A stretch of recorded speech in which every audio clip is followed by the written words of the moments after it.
Hello guys, कल के video में हम लोगों ने 200 नंबर पे क्वेश्चन अपने छोड़े थे। आज अपना नेक्स्ट वीडियो में देखेंगे 201 नंबर से। तो स्वागत है आज आप सभी का अपने चैनल पे। उम्मीद है कि आप लोगों को क्वेश्चन उपयोगी लग रहे होंगे। तो शुरू करते हैं हम आज अपना क्वेश्चन, टाइम को वेस्ट ना करते हुए। तो 201 से देखना है, तो देखते हैं। भविष्यत कहा के रचनाकार है कौन है? तो भविष्यत कहा किसका है? धनपाल का है। इसका आंसर सी हो जाएगा। ठीक है, तो भविष्यत कहा हिंदी साहित्य के आदिकाल की अपभ्रंश भाषा के कवि धनपाल की रचना है। पौम चरियु, रिठड़ेमी चरियु तथा स्वयंभू छंद अपभ्रंश भाषा के कवि स्वयंभू की रचनाएं हैं। महापुराण पुष्पदंत की रचना है। दोहा को सिद्ध योगी सरहपा की रचना है। ज्ञातव्य है कि सरहपा को राहुल संस्कृत्यायन ने हिंदी का पहला कवि माना है। तो किसने माना है? राहुल संस्कृत्यायन ने। नेक्स्ट क्वेश्चन है, विद्यापति ने कुल कितने ग्रंथों की रचना की है? तो इसका आंसर सी हो जाएगा, 16। तिरहुत के शासक शिव सिंह के आश्रम में रहते हुए विद्यापति ने कुल 16 ग्रंथों की रचना की थी। इन्हें मैथिल कोकिल भी कहा जाता है। इनकी प्रमुख रचनाएं हैं कीर्तिलता, कीर्ति पताका इत्यादि। नेक्स्ट क्वेश्चन है, श्रृंगार काव्य है कौन सा? इसमें से श्रृंगार काव्य है तो बीसल देव रासो। इसका आंसर ए हो जाएगा। आदिकालीन साहित्य में बीसल देव रासो श्रृंगार काव्य है, जबकि परमाल रासो वीरता एवं उत्साह से परिपूर्ण रचना है। जय मयंक जस चंद्रिका मधुकर कवि द्वारा प्रणीत आश्रयदाता का स्तुति परक काव्य है। और पृथ्वीराज रासो चंद्रबरदाई द्वारा लिखित प्रबंध काव्य है। नेक्स्ट क्वेश्चन है, निम्नलिखित में से कौन सी रचना पुष्पदंत की नहीं है? तो इसमें से इस महापुराण, नय कुमार चरियु और जसहर चरियु पुष्पदंत की है, लेकिन इसका आंसर डी हो जाएगा। नहीं है पूछा है तो पौम चरियु इनका नहीं है ना। प्रश्नगत रचनाओं में पौम चरियु पुष्पदंत की रचना नहीं है, बल्कि स्वयंभू की रचना है। पौम चरियु किसकी है? स्वयंभू की है। स्वयंभू की अन्य रचनाएं रिठड़ेमी चरियु, स्वयंभू छंद आदि है, जबकि महापुराण, नय कुमार चरियु एवं जसहर चरियु पुष्पदंत की रचनाएं हैं। नेक्स्ट क्वेश्चन, सरहपा का संबंध निम्न में से किससे है? तो सिद्ध साहित्य से। इसका आंसर ए हो जाएगा। सरहपा सिद्ध थे। आदिकालीन कवि सरहपा का संबंध सिद्ध साहित्य से है। सरहपा को राहुल संस्कृत्यायन ने हिंदी का प्रथम कवि स्वीकार किया है। रासो साहित्य से चंद्रबरदाई, जगनीक, नरपति नाल आदि रचनाकार संबंधित है। नाथ साहित्य से गोरखनाथ, चरपटनाथ, चौरंगीनाथ आदि कवि संबंधित है। तथा जैन साहित्य से शालिभद्र सूरी, जिनदत्त सूरी, आचार्य देवसेन, आसुगु, विजयसेन सूरी आदि संबंधित है। नेक्स्ट क्वेश्चन, निम्न में से कौन सी शिलांकित कृति है? तो इसका आंसर बी हो जाएगा, राउल बेल। राउल बेल शिलांकित कृति है। इसके रचयिता रोडा कवि है। यह 10वीं शताब्दी में रचित गद्य पद्य मिश्रित चंपू काव्य है। इस ग्रंथ की नायिका राउल है। राउल बेल से हिंदी की नक सिख वर्णन परंपरा का प्रारंभ होता है। चंपू काव्य का मतलब जो गद्य और पद्य दोनों में ही लिखा होता है। शालिभद्र सूरी की रचना का नाम है। शालिभद्र सूरी की रचना इसमें से कौन सी है? तो बी है, भरतेश्वर बाहुबली रास शालिभद्र की रचना है। देखिए, शालिभद्र सूरी की रचना भरतेश्वर बाहुबली रास है। यह 1184 ईस्वी में रचित 205 छंदों का खंड काव्य है, जबकि सुमतिगण द्वारा रचित नेमिनाथ रास एवं मधुकर द्वारा रचित जयमयंक जस चंद्रिका है। नेक्स्ट क्वेश्चन है, अमीर खुसरो किस नाम से जाने जाते हैं? तो इसका आंसर ये हो जाएगा, तूतीय हिंद। अमीर खुसरो चिश्ती संप्रदाय में दीक्षित थे। इनका जन्म एटा जिला के पटियाली नामक ग्राम में हुआ था। इनके पिता का नाम सैफुद्दीन महमूद था। ये निजामुद्दीन औलिया के शिष्य थे। अमीर खुसरो को तूतीय हिंद मतलब हिंदुस्तान की तूती के नाम से भी जाना जाता है। ये सूफी संत थे तथा खड़ी बोली हिंदी के प्रथम कवि कहे जाते हैं। इनकी प्रमुख रचनाएं इस प्रकार है, खालिक बारी, पहेलियां, मुकरियां, दो सुखने, गजल आदि। नेक्स्ट क्वेश्चन है, उपदेश रसायन के रचयिता कौन है? तो इसका आंसर ये हो जाएगा, जिनदत्त सूरी। उपदेश रसायन के रचयिता जिनदत्त सूरी है। यह 12वीं शताब्दी में रचित 810 पद्यों का नृत्य गीत काव्य है, जबकि भविष्यत कहा के रचयिता धनपाल, स्थूली भद्र रास के रचयिता जिनधर्म सूरी तथा भारतेश्वर बाहुबली रास के रचयिता शालिभद्र सूरी है। नेक्स्ट क्वेश्चन है हमारा, निम्न में से किस कवि को अपभ्रंश का वाल्मीकि कहा जाता है? तो इसका आंसर सी हो जाएगा, स्वयंभू को। अपभ्रंश का वाल्मीकि किसको कहा जाता है? स्वयंभू को कहा जाता है। स्वयंभू को अपभ्रंश का वाल्मीकि तथा अपभ्रंश का व्यास कहा जाता है। डॉक्टर रामकुमार वर्मा ने अपभ्रंश भाषा के प्रथम कवि स्वयंभू को हिंदी का प्रथम कवि माना है। स्वयंभू 8वीं सदी 783 ईस्वी के आसपास विद्यमान थे। इनके 3 ग्रंथ बताए जाते हैं। कौन कौन से? पौमचर्यु, ऋठिणेमिचर्यु तथा स्वयंभू छंस। पुष्पदंत को हिंदी का भवभूति तथा हेमचंद्र को प्राकृत का पाणिनि एवं सरहपा को हिंदी का प्रथम कवि कहा जाता है। नेक्स्ट क्वेश्चन है, किस कवि को अभिनव जयदेव नाम से जाना जाता है? तो अभिनव जयदेव विद्यापति को। इसका आंसर ए हो जाएगा। आदिकालीन कवि विद्यापति को अभिनव जयदेव के नाम से जाना जाता है। यह उपाधि तिरहुत के राजा शिव सिंह ने दी थी। विद्यापति के प्रशंसकों ने इन्हें कई उपाधियों से विभूषित किया है, जो इस प्रकार है: कवि शेखर, कवि कंठहार, नौ कवि शेखर, खेलन कवि, दशावधान, पंचानन, मैथिल कोकिल आदि। ये सब नाम किसके हैं? विद्यापति के। विद्यापति तिरहुत के राजा शिव सिंह और कीर्ति सिंह के दरबारी कवि थे। इनके द्वारा रचित ग्रंथ निम्न है: पदावली, कीर्तिलता, कीर्ति पताका, भू परिक्रमा, पुरुष परीक्षा, लिखनावली आदि। ये किसकी रचना है? विद्यापति की। निम्न में से कौन सी रचना व्याकरण ग्रंथ है इसमें से? तो इसका आंसर सी हो जाएगा, उक्ति व्यक्ति प्रकरण। उक्ति व्यक्त प्रकरण, ठीक है। तो इसका आंसर सी हो जाएगा। उक्ति व्यक्त प्रकरण 12वीं शताब्दी में रचित व्याकरण ग्रंथ है। इस ग्रंथ के रचयिता आदिकालीन कवि दामोदर शर्मा है। आचार्य हजारी प्रसाद द्विवेदी के अनुसार इस ग्रंथ में वाराणसी के आसपास का वर्णन किया गया है। तो उक्ति व्यक्त प्रकरण में कहाँ का वर्णन किया गया है? तो वाराणसी का वर्णन किया गया है, उसके आसपास का। प्रबंध चिंतामणि के रचयिता का नाम है क्या? तो इसका आंसर डी हो जाएगा, मेरुतंग।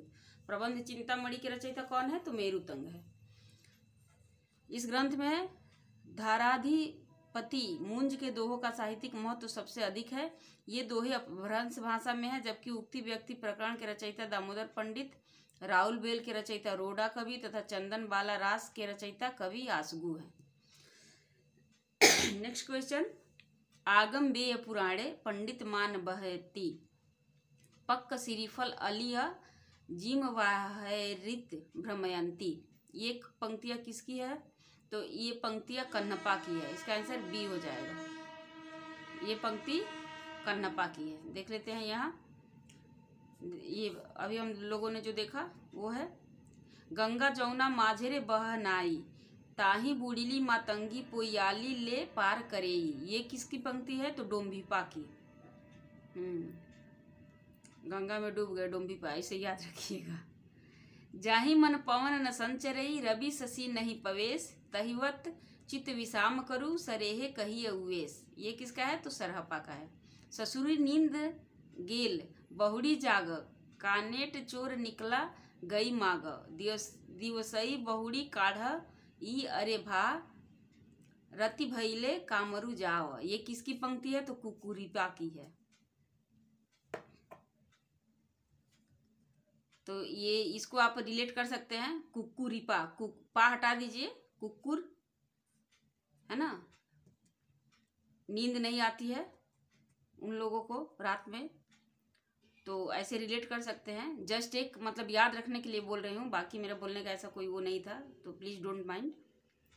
नेक्स्ट क्वेश्चन देखते हैं, रचना काल की दृष्टि से निम्नलिखित कवियों का सही अनुक्रम है ना। तो इसका आंसर सी हो जाएगा। पहले स्वयंभू, फिर पुष्पदंत, फिर अधमाण, फिर हेमचंद्र। आई थिंक ये पीछे भी क्वेश्चन पूछा था। देखिए यहाँ कवि और जीवन काल के हिसाब से स्वयंभू 8वीं शताब्दी, पुष्पदंत 10वीं शताब्दी, अधमाड़ 12वीं शताब्दी, हेमचंद्र 12वीं शताब्दी। नेक्स्ट क्वेश्चन देखते हैं, डिंगल कवियों की वीर गाथाएं, निर्गुनिया संतों की वाणियां, कृष्ण भक्त या रागानुगा भक्ति मार्ग के साधकों के पद, राम भक्ति या वैधि भक्ति मार्ग के उपासकों की कविताएं, सूफी साधना से पुष्ट मुसलमान कवियों के तथा ऐतिहासिक हिंदू कवियों के रोमांस और रीति काव्य के छहों धाराएं अपभ्रंश कविता का स्वाभाविक विकास है। यह कथन किसका है? तो ये क्वेश्चन भी हम लोग पीछे देख चुके हैं, ये हजारी प्रसाद द्विवेदी का है। इसका आंसर बी हो जाएगा। डिंगल कवियों की वीर गाथाएं है ना, ये आचार्य हजारी प्रसाद द्विवेदी का है। नेक्स्ट क्वेश्चन, कुंडलिनी के उद्बुद्ध होने पर जो स्फोट होता है उसे क्या कहते हैं? तो इसका आंसर हो जाएगा ए, है ना। क्या कहते हैं? नाद कहते हैं। कुंडलिनी के उद्बुद्ध होने पर जो स्फोट होता है उसे नाद कहते हैं। नाद और बिंदु संज्ञाएं वज्रयान सिद्धों में बराबर चलती रही। गोरख सिद्धांत में इसका उल्लेख मिलता है। नाद और बिंदु के योग से जगत की उत्पत्ति सिद्ध और हठयोगी दोनों मानते हैं। नाद और बिंदु के योग से जगत की उत्पत्ति ये कौन मानते हैं? तो सिद्ध और नाथ दोनों ही मानते हैं।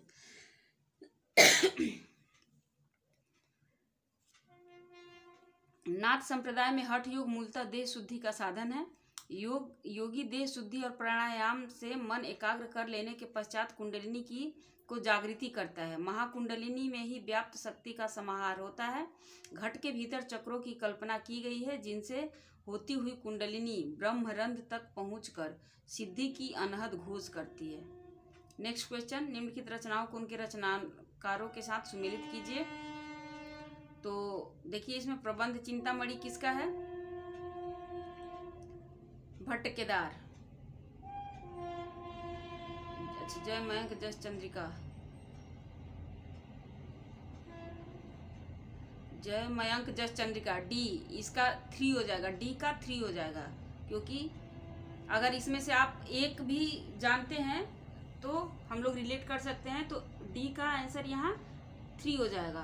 तो 3 देखिए केवल एक नंबर में ही दिया है ना। तो ए का 2 प्रबंध का चिंतामणि मेरुतुंग का, बी का 1 रणमल छंद श्रीधर का, सी का 4 जयचंद्र प्रकाश भट्ट केदार और डी का 3, है ना, जय मयंक जस चंद्र का मधुकर कवि का। देखते हैं इसका आंसर ये होना चाहिए। देखते हैं, देखिए हाँ इसका आंसर ये प्रबंध चिंतामणि 1304, मेरुतुंग रणमल छंद 1454, श्रीधर जयचंद्र प्रकाश 1224, भट्ट केदार जय मयंक जस चंद्रिका मधुकर कवि, लखन सेन पद्मावती दामोदर कवि। तो एक बहुत अच्छे से कॉन्फिडेंस के साथ पता है अगर आप लोगों का, तो ऐसे क्वेश्चन में आप पहुंच सकते हैं। नेक्स्ट क्वेश्चन है, पुरुष परीक्षा किस कवि की रचना है? तो पुरुष परीक्षा, इसका आंसर सी हो जाएगा, विद्यापति की रचना है। पुरुष परीक्षा किसकी है? तो विद्यापति की है। पुरुष परीक्षा विद्यापति की रचना है, जो संस्कृत भाषा में है। संस्कृत भाषा में विद्यापति की अन्य रचनाएं देखिए, शैव सर्वस्वसार, गंगा वाक्यावली, दुर्गा भक्त तरंगिणी, भू परिक्रमा, दान वाक्यावली, विभाग सार, लिखनावली, गया पत्तलक, वर्णकृत्य इत्यादि। अवहट भाषा में कौन सी है? तो कीर्तिलता 13वीं शताब्दी की तथा कीर्ति पताका, ये अवहट में है दोनों। मैथिली भाषा में कौन सी है? तो पदावली तथा गोरक्ष विजय, जो कि नाटक है। गोरक्ष विजय नाटक है।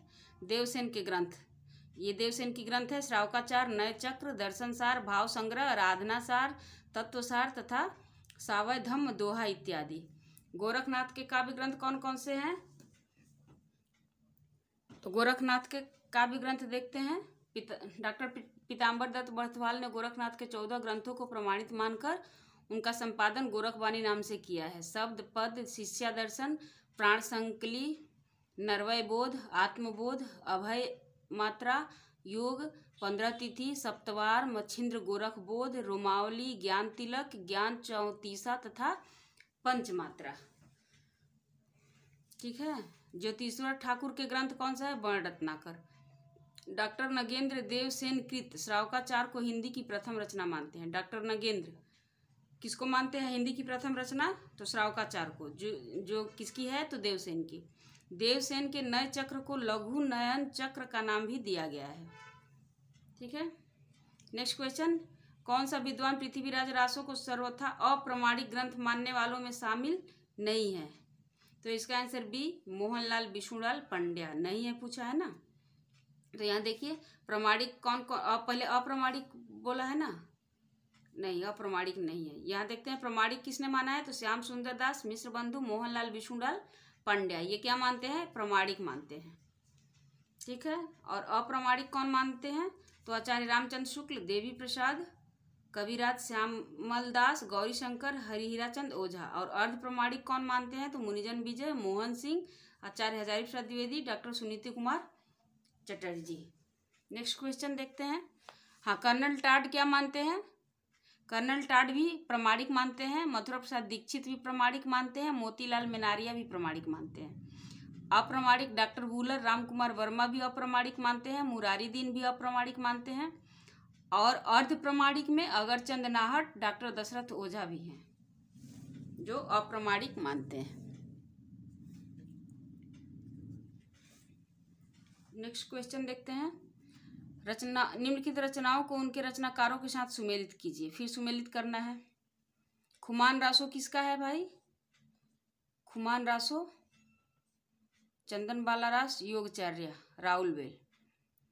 तो देखिए, खुमान रासो दलपति विजय की है, तो 5 बी का 5 किस में है? एक ही में है, ये भी देखिए, ए का 4 बी नंबर में है। तो देखते हैं यहाँ आंसर बी, राहुल बेल रोडा कवि, खुमान रासो दलपति विजय, चंदन बालारास आसगु, योगचर्या डोम्बिपा।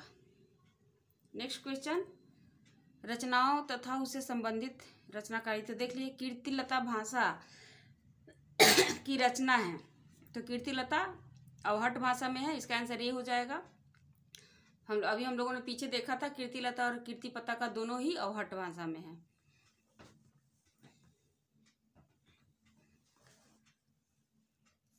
नेक्स्ट, कीर्तिलता की भाषा अवहट है, इसके लेखक विद्यापति है। इनकी अन्य रचनाएं तथा भाषा इस प्रकार है, देख लेते हैं।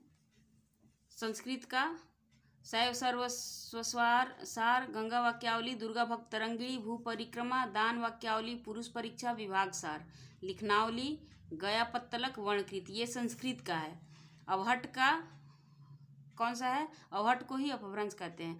कीर्तिलता और कीर्तिपता का, कीर्तिलता में कीर्ति सिंह और कीर्तिपताका में शिव सिंह की उदारता का वर्णन किया गया है। ठीक है। मैथिली में पदावली गोरक्ष विजय नाटक, गोरक्ष विजय का गद्य भाग संस्कृत में तथा पद्य भाग मैथिली में है ना। तो गोरक्ष विजय जो नाटक है उसका जो गद्य भाग है वो संस्कृत में है तथा पद्य भाग मैथिली में है, उल्टा है। यहाँ पद्य संस्कृत में होना चाहिए, गद्य होना चाहिए मैथिली में, तो यहाँ उल्टा है। गद्य भाग ही संस्कृत में है और पद्य भाग मैथिली में है, तो ध्यान रखिएगा। आदिकाल में किस कवि ने अवहट भाषा में रचना की? तो इसका आंसर बी हो जाएगा, अब्दुल रहमान ने। अब्दुल रहमान का संदेश रासक पहला धर्मेतर रास ग्रंथ है जो अवहट भाषा में लिखा गया है। देसी भाषा में किसी मुसलमान द्वारा लिखित प्रथम काव्य ग्रंथ संदेश रासक है। संदेश रासक एक खंड काव्य है जिसमें विक्रमपुर की एक वियोगिनी के विरह की कथा वर्णित है। यह एक विरह काव्य है जिसका रचना काल 12वीं शताब्दी का उत्तरार्ध और 13वीं शताब्दी का प्रारंभ माना है, जबकि मंझन एवं कुतुबन की भाषा अवधी है तथा अमीर खुसरो की भाषा खड़ी बोली हिंदवी थी। नेक्स्ट क्वेश्चन, आदिकाल को अन्य किस नाम से जाना जाता है? तो आदिकाल को अन्य वीरगाथा काल नाम से जानते हैं, आंसर ए हो जाएगा। देखिए, आदिकाल को वीरगाथा काल नाम से भी जाना जाता है। विभिन्न विद्वानों ने आदिकाल का नामकरण इस प्रकार किया है। चारण काल किसने कहा है? डॉक्टर गियर्सन ने। आदिकाल किसने कहा है? हजारी प्रसाद द्विवेदी ने। वीरगाथा काल किसने कहा है? रामचंद्र शुक्ल ने। आरंभिक काल मिश्र बंधु ने। सिद्ध संबंध काल संस्कृत्यायन ने। बीज वपन काल महावीर प्रसाद द्विवेदी ने। संधि एवं चारण काल राम कुमार वर्मा ने कहा है। नेक्स्ट क्वेश्चन है, निम्नलिखित कवियों का सही कालक्रम बताइए। तो इसका हो जाएगा आंसर सी, सरहपा, गोरखनाथ, हेमचंद, सोमप्रभ सूरी। समय यहाँ देख लेते हैं। सरहपा का समय है 769 ईस्वी, गोरखनाथ का 845, हेमचंद्र का है 1088, सोमप्रभ सूरी का 1184। ठीक।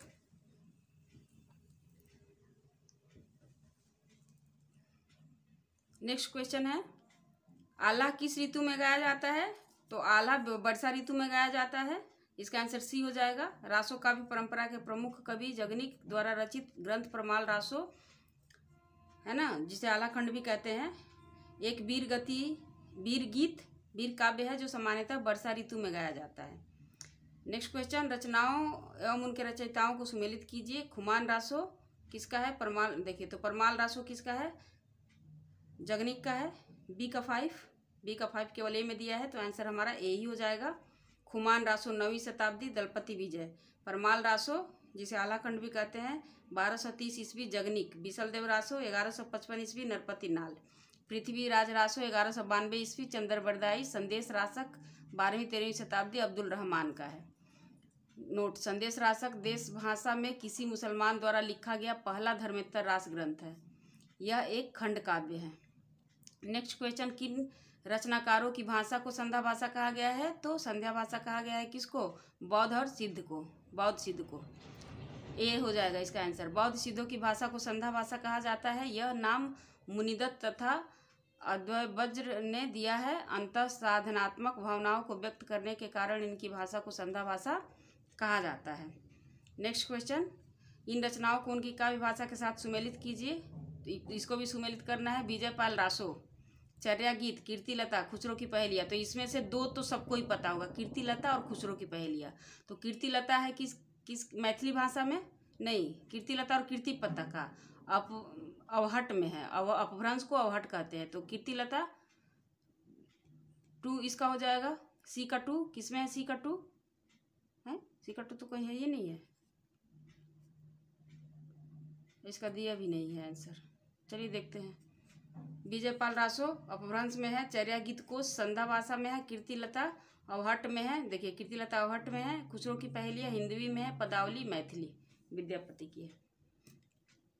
प्रश्न में दिए गए विकल्प व कूट असंगत है क्योंकि विद्यापति की कीर्तिलता अवहट भाषा में है एवं पदावली मैथिली में है, वो इसीलिए नहीं दिया है।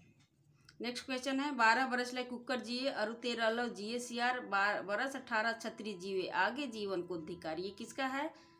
ये पंक्तियाँ किस रासो काव्य की है? ये रासो काव्य की पूछा है, तो इसका आंसर डी हो जाएगा, परमाल रासो की है ना। ये पंक्ति परमाल रासो में दी गई है। देखिए, जगनीक द्वारा लिखित। उक्ति धर्म विशालस्य राजनीति नवखट भाषा पुराण, ये किसमें? पृथ्वीराज रासो। पीऊ चित्तौड़ न आव्यूं सावण पहली तीज, ये खुमान रासो की है। चलिए बीर हमीर पामर सेड़ी कमाई, ये आप लोग देख लीजिएगा, ये हमीर रासो की है। तो फ्रेंड्स, आज का क्वेश्चन हम यही रुकते हैं 230 नंबर पे। अपने नेक्स्ट वीडियो में अगला क्वेश्चन स्टार्ट करेंगे। आज के लिए बस इतना ही। तो मिलते हैं अगले क्वेश्चन के साथ अपने नेक्स्ट वीडियो में। तब तक आप लोग इस वीडियो को जहाँ जहाँ शेयर कर सकते हैं कर दीजिएगा और लाइक एंड सब्सक्राइब कर दीजिएगा, नोटिफिकेशन ऑन कर लीजिएगा ताकि जो भी वीडियो अपलोड हो आप लोगों तक पहुँच पाए। और ये जो हम लोगों का सीरीज चल रहा है प्रीवियस ईयर क्वेश्चन का, वो आप लोगों को कैसा लग रहा है? अगर उपयोगी लग रहा है, आप लोगों को लगता है कि इससे कुछ आप लोगों को बेनिफिट्स होगा, तो हम इसको कंटिन्यू करेंगे। तो जो भी आप लोगों का वो हो कमेंट में ज़रूर बताइएगा, ठीक है। तो मिलते हैं अपने नेक्स्ट वीडियो में। तब तक के लिए गुड बाय, टेक केयर।